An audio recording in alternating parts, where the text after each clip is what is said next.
Hey guys, so I thought I would do a little mini review of the Theramid Copper Peptide Serum from the brand Niche Beauty Labs. And they're currently having a sale. I think it's 30% off. So I thought, well, time to do a little mini review because I've been testing this one out for pretty close to a month now. And thought it's time to share my thoughts on it. And obviously, so I picked this one up and I picked this one up about a month ago. And I also reordered. They have a large size of this. So I ordered that at 30% off, and then also there is Lactic Acid Serum from Theramid, which I actually really enjoy as well. So repurchased both of these in their large sizes. So today I'm going to talk about the Copper Peptide Serum, which I think is a competitor to the NIOD copper amino isolate lipid, which I liked the ingredients, but I didn't like the feeling of it on my skin. It's also on sale at NIOD. I think it's half off right now, so that might be worth checking out, but I think this one is more affordable on a regular basis. So, okay, so first, this is a thicker serum, and it's not greasy like the NIOD was.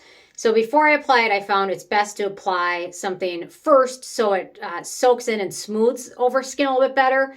So that product that I'm going to apply first is the Cosrx 6-Peptide Booster Serum. So I'm going to apply this liquid on my face and then allows the Theramid to soak in a little bit better. If I apply it just on plain dry skin, it ends up pilling a little bit. So applying this or like even just like a thicker essence first helps it smooth over skin better. So, okay.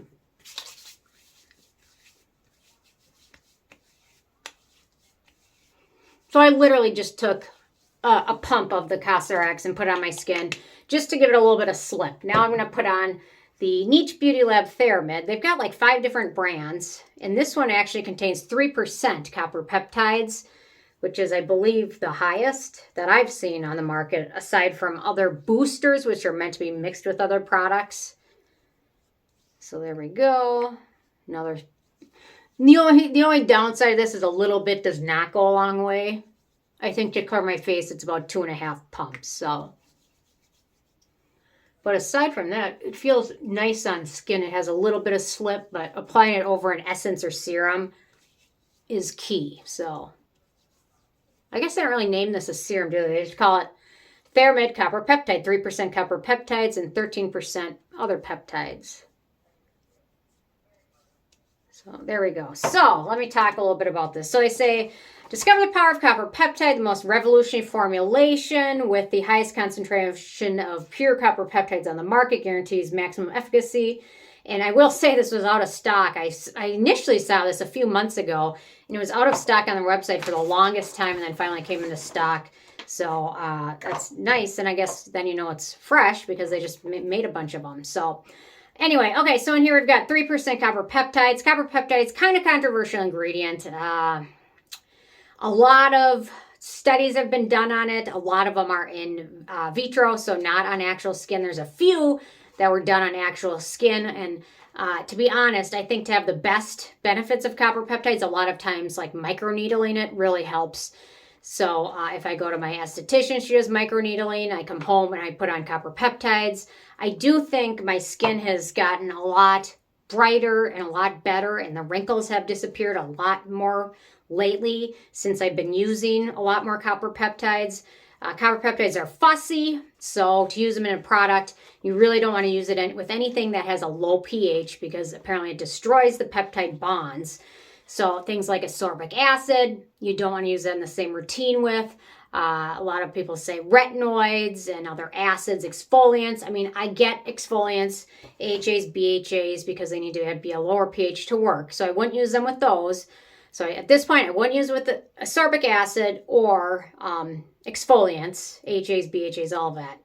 Retinoids, I get asked this a lot, and I personally, with personal experience, so if I use this, then I apply another layer over it and maybe one other layer. So I apply like another lighter serum over it and then a light moisturizer, and then I'll apply a retinoid.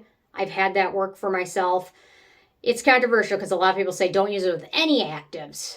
But for me, from what I understand, I think it's typically the pH. If it's a low pH, it destroys the bonds. And maybe more research will come out and they'll say no actives, no retinoids, nothing don't use it with copper peptides at all, but I think if I use it with a layer over it, a couple layers over it, neutral serums over it, and then use the retinoids, it seems to work for me. But I bet if you asked 100 other people, 100 people will give you 100 different answers. So it just depends on your experience and things like that. So don't take what I say as my word for it.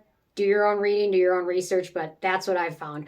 I still don't use it with ascorbic acid or exfoliants, AHAs, BHAs, because I believe those do destroy the bonds. I guess using a neutralizing product between them may help, but I think if you're going to err on the side, especially when copper peptides are expensive, it's just easier not to mess with it. So I found vitamin C derivatives. It depends on the pH of those, and if you use a neutralizing product, I think you're going to be better off than using with ascorbic acid. So anyway, so copper peptides wound healing, they're amazing. I've seen supplements of copper peptides nowadays. So anyway, it's worth doing some digging on it. Some people hate it. Some people don't. A lot of people don't even believe in peptides at all because there's a Dalton rule of what can absorb into your skin.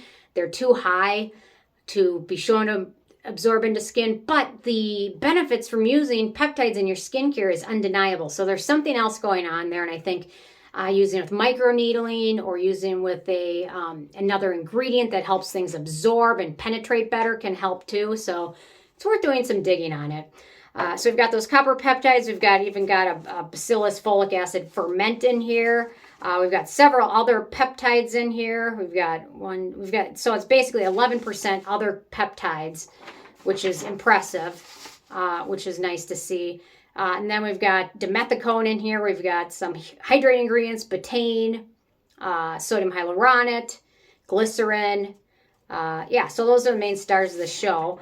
For acne-prone skin, I think you're pretty safe. For acne-prone skin, there really isn't any ingredients of note that I see.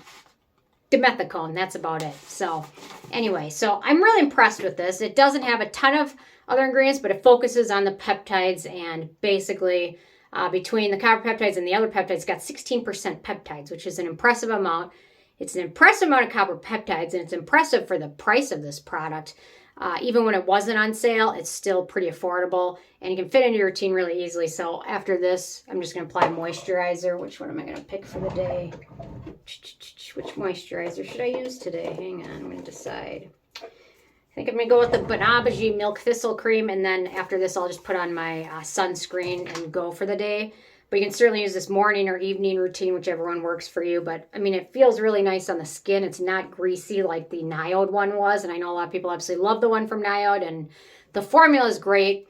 It just feels slimy and greasy. And it feels like it sits on top of my face, where this one just seems like it soaks in much better, which I like. And it feels better on my skin than the NIOD. And the other issue I had with the NIOD one was, so I didn't finish it right away because it was greasy and I think I broke out from it. So I let it sit for a couple months, and then when I went to finish it, the product had disintegrated basically. So all this oil came out, and then after that came out was the blue copper peptides. So it just didn't sit well.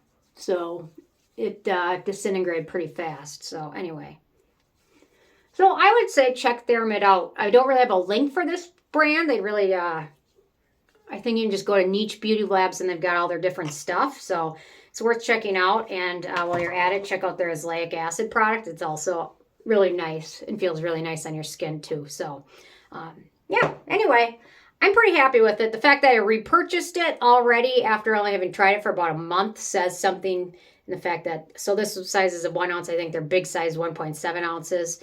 So worth checking out. Anyway, I'm pretty happy with this product, and I can't wait to try out more from this brand because they've got multiple different little brands underneath it. So it kind of reminds me of Decium, like 7 or 8 years ago. That's what this brand reminds me of, because Decium had NIOD, they had The Ordinary, they had, I